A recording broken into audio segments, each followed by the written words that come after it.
नमस्कार, capital TV देख रहे हैं आप। मैं हूं आपके साथ पूजा। ब्रेकिंग नाउ में बड़ी खबर आपको बता रहे हैं। आज शाम 7:15 पर नरेंद्र मोदी लगातार तीसरी बार प्रधानमंत्री पद की शपथ लेंगे, जिसको लेकर तैयारियां पूरी की जा चुकी है। विदेशी मेहमान भी भारत पहुंच चुके हैं, लेकिन उससे पहले नरेंद्र मोदी ने एक इंपॉर्टेंट मीटिंग की है और बताया जा रहा है कि ये जो चेहरे आपको यहाँ पे नजर आ रहे हैं वो शाम 7:15 पे नरेंद्र मोदी के शपथ के बाद वो भी मंत्री पद की शपथ लेंगे। इसको लेकर सभी की निगाहें इस बात पर भी टिकी हुई है कि विपक्ष की तरफ से कौन कौन शामिल होगा। हालांकि मल्लिकार्जुन खड़गे को प्रहलाद जोशी ने खुद जाकर न्योता दिया था और अभी बड़ी अपडेट ये सामने आ रही है कि मल्लिकार्जुन खड़गे शपथ समारोह में शामिल हो सकते हैं। तो वहीं विपक्ष के बड़े नेताओं ने यह कहकर टाल दिया कि हमें तो न्योता ही नहीं मिला है, तो उनके जाने का कोई सवाल ही नहीं पैदा होता। लेकिन सभी की निगाहें बस इस बात पर टिकी हुई है कि कौन कौन मंत्री पद की शपथ लेगा, किसे बड़ी जिम्मेदारी मिलेगी और किसे बाहर का रास्ता दिखा दिया गया है। तो कैपिटल टीवी आपको एक्सक्लूसिव नाम का खुलासा करेगा कि कौन कौन नरेंद्र मोदी के साथ शपथ लेने जा रहे हैं। ज्यादा जानकारी और अपडेट के साथ मेरे साथ न्यूज रूम से जुड़े हुए हैं कैपिटल टीवी के editor in chief doctor Manish Kumar.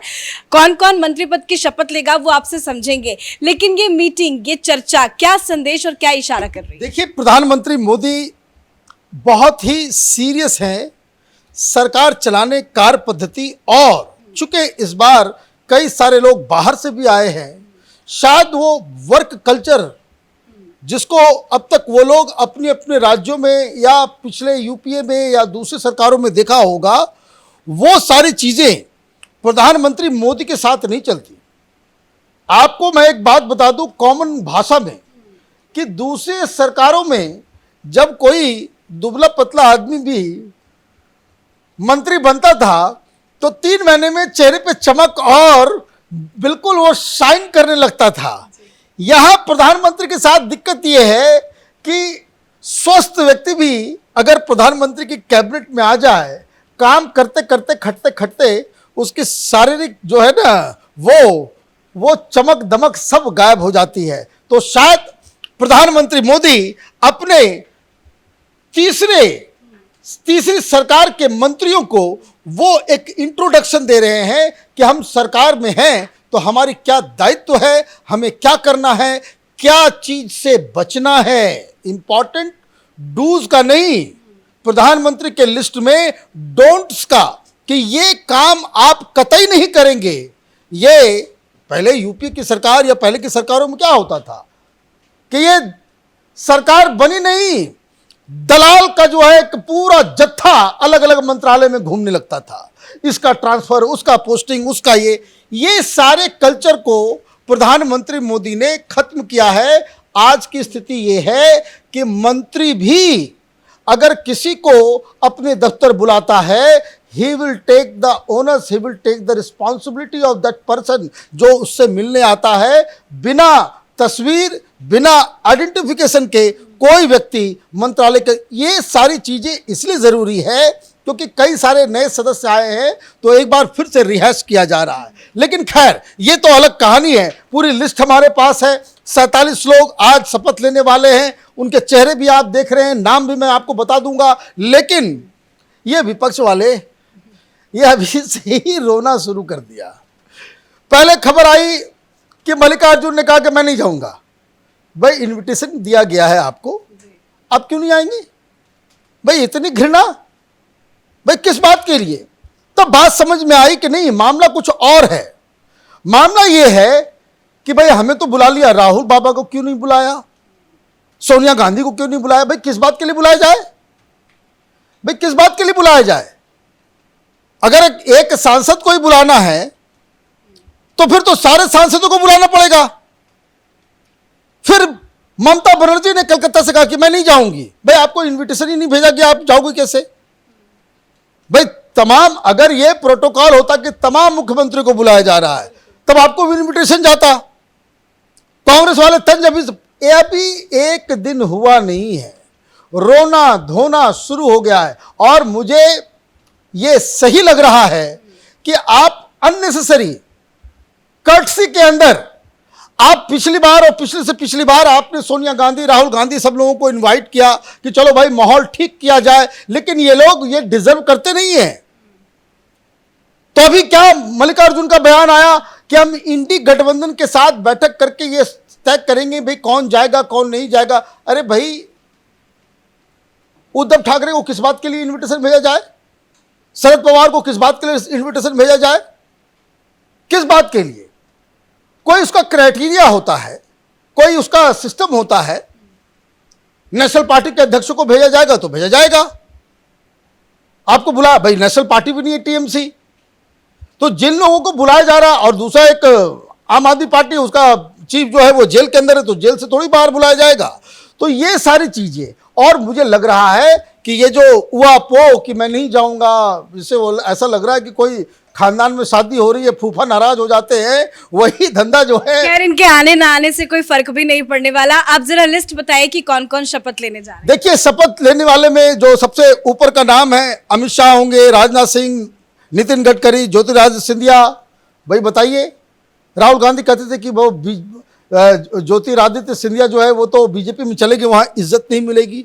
देखिए जो लिस्ट आई है, लिस्ट में चौथे नंबर पे है, बड़े बड़े लीडर्स के नाम नीचे हैं। लेकिन और मैं आपको एक बात और बता दूं, आगे लिस्ट में उनका भी नाम है, जितिन प्रसाद, जो कांग्रेस पार्टी में और राहुल गांधी के अच्छे मित्रों में से थे, उनको मंत्री पद दिया गया है। अब देखिए आगे नाम है शिवराज सिंह चौहान, पीयूष गोयल, खड़से जितेंद्र सिंह, राव इंद्रजीत सिंह, मनोहर लाल खट्टर, मनसुख मांडविया, अश्वनी वैष्णव, शांतनु ठाकुर, जी किशन रेड्डी, हरदीप सिंह पुरी, बंडी संजय, बीएल वर्मा, किरण रिजिजू, अर्जुन राम मेघवाल, रवनीत सिंह बिट्टू पंजाब से। ये बड़ा अच्छा नाम है, वहां से आप सीट जीते नहीं, लेकिन वो यहाँ मुझे भी नजर आए हैं, और मुझे लग रहा है कि इट्स अ गुड स्टेप। प्रधानमंत्री ने रीजनल बैलेंस करने की पूरी तरीके से कोशिश की। आप देखिए हर राज्य से जो है लोगों के नाम इसमें, सर्बानंद सोनोवाल, फिर शोभा करंदलाजे, श्रीपद नायक, प्रहलाद जोशी, निर्मला सीतारमन, नित्यानंद राय, कृष्णपाल गुर्जर, सी आर पाटिल साहब का नाम भारतीय जनता पार्टी के अगले अध्यक्ष के रूप में भी लिया जा रहा है। पंकज चौधरी, सुरेश गोपी, केरल से पहली बार खाता खुला है केरल में, उनको भी जगह मिल रहा है। सावित्री ठाकुर, गिरिराज सिंह को तो इस बार कैबिनेट मिलना चाहिए, वो इसलिए भी मिलना चाहिए, बहुत लड़ाई लड़ करके वो आए हैं। गजन सिंह शेखावत, मुरलीधर मोहल, अजय टमटा, धर्मेंद्र प्रधान अगर इधर हैं, ये अपने आप में एक बड़ी खबर है। मतलब वो उड़ीसा के सीएम नहीं बनेंगे? वो उड़ीसा के सीएम नहीं बनेंगे, उड़ीसा में कोई और सीएम बनेगा। अगर वो इधर आ गए हैं, इसका मतलब है कि उनका उधर पत्ता कट गया है। प्रताप राव जाधव, रामनाथ ठाकुर, ये जेडीयू से हैं, जेडीयू से नीतीश कुमार के काफी करीबी लीडर में माने जाते हैं। लल्लन सिंह, अब ये रामनाथ ठाकुर और लल्लन सिंह, क्या क्या कहानी बनाई जा रही थी कि 3 मंत्रालय 4 मंत्रालय, अब फाइनल क्या हुआ है? कल ही हम लोगों ने आपको बताया था कि कोई डिमांड, ये प्रधानमंत्री मोदी ये ब्लैकमेल होने वाले लोगों में से नहीं है, ये सब एक्सपीरियंस पॉलिटिशियंस हैं, नेगोशिएशंस करने में बड़े माहिर लोग हैं। अब लल्लन सिंह को कैबिनेट मिलता है या मिनिस्टर ऑफ स्टेट मिलता है, ये देखने की बात होगी। मोहन नायडू, पी चंद्रशेखर पेम्मासानी, ये एक बड़ी, जो मुझे लग रहा है कि जो टीडीपी की तरफ से जो ये 2 नाम आए हैं, ये 2 नाम जो हैं वो मुझे लग रहा है यंग ब्लड, एकदम दोनों युवा नेता हैं, और उन लोगों को सीधे सीधे जो है मंत्री बनाया जा रहा है। बिग रिस्पॉन्सिबिलिटी, बड़ा एक चंद्रबाबू नायडू को, कलेजे को भी कहना पड़ेगा कि भाई आपने इतना बड़ा रिस्क लिया है, नए लोगों को आपने जो है सीधे सीधे, और ऐसे ही पॉलिटिकल पार्टी, देखिए खानदानी लोग बड़े कम इसमें नजर आ रहे हैं। चिराग पासवान, जीतन राम मांझी, जयंत चौधरी, अनुप्रिया पटेल, चंद्र प्रकाश, ये झारखंड से हैं, आजसू से, एचडी कुमारस्वामी और रामदास अठावले। तो ये पूरी की पूरी टीम इस वक्त प्रधानमंत्री मोदी से मिलकर, अब ये गए होंगे नए नए कपड़े, अब जो है उसको ट्रायल लिया जा रहा होगा।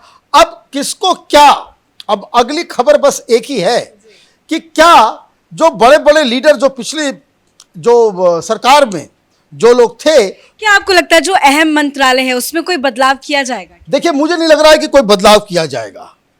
मुझे बिल्कुल नहीं लग रहा है कि उसमें कोई बदलाव किया जाएगा।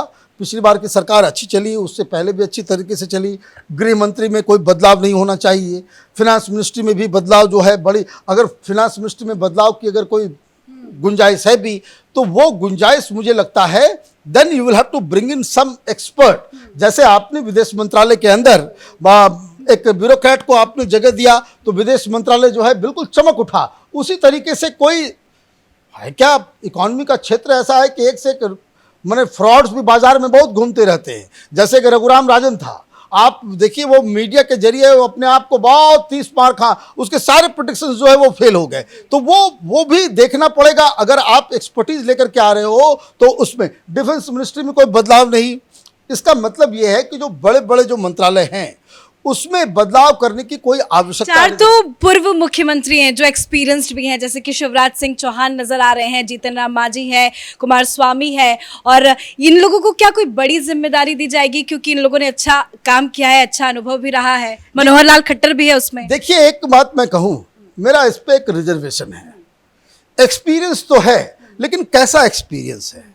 जिस तरीके से ये लोग राज्य की सरकार चलाते रहे, ये काम तो प्रधानमंत्री मोदी के साथ होगा नहीं। ये जीतन राम मांझी जिस तरह के मुख्यमंत्री थे या मनोहर लाल खट्टर जिस तरह के मुख्यमंत्री थे, उसमें शिवराज सिंह चौहान भी जिस तरह से वो वहां पे, देखिए राज्य में चलाना और केंद्र में मंत्री बनना ही नहीं, प्रधानमंत्री मोदी के साथ काम करना, it is a very difficult माने प्रिपोजिशन। काम करने का आपका पूरा सिस्टम, आप ये देखिए पीएमओ के अंदर हर डे की रिपोर्टिंग होती है, हर मंत्रालय की, हर दिन डॉजियर बनता है और बिल्कुल टाइम लिमिट में काम करने की जो है पिछले 10 साल में ब्यूरोक्रेट्स को आदत डाली गई है और जो पुराने मंत्री हैं उनको भी वही आदत से जो है ये किया गया है। अब ये लोग किस तरह से एडजस्ट करेंगे, या फिर प्रधानमंत्री का एक और मैं आपको बात बता दूं कि एक स्टाइल है कि हर 1 साल के बाद, जैसे अभी सरकार बन गई, अगले साल इस वक्त इसमें फेरबदल आपको देखने को मिलेगा। मतलब साफ है, प्रधानमंत्री मोदी ने शायद आज यही कहा है कि हम तो डबल पी के ऊपर काम करते हैं। 2 पी है जिसके ऊपर मोदी सरकार चलती है, वो पी है परफॉर्म और पेरिश। मतलब आप काम करके दिखाइए या फिर आप बाहर जाइए। धन्यवाद सर जानकारी के लिए। तो आज शाम को नरेंद्र मोदी का शपथ होना है, लेकिन किन किन को क्या क्या मंत्रालय मिलता है, किसे कैबिनेट मिनिस्टर बनाया जाता है, इन सब पे सभी की निगाहें टिकी हुई है। पीएम मोदी ने सभी से बातचीत की है और बताया है कि कैसे संगठन चलाया जाए, कैसे आगे राजनीति में अपना क्या फीडबैक देना है, कैसे लोगों से बातचीत करना है। सभी मुद्दों पर अलग अलग चर्चा की है, लेकिन अब देखना होगा शाम को कि किन किन के नाम पर मोहर लगती है। इस बड़ी खबर में मेरे साथ फिलहाल इतना ही। कैमरा पर्सन रवि के साथ मैं पूजा, कैपिटल टीवी।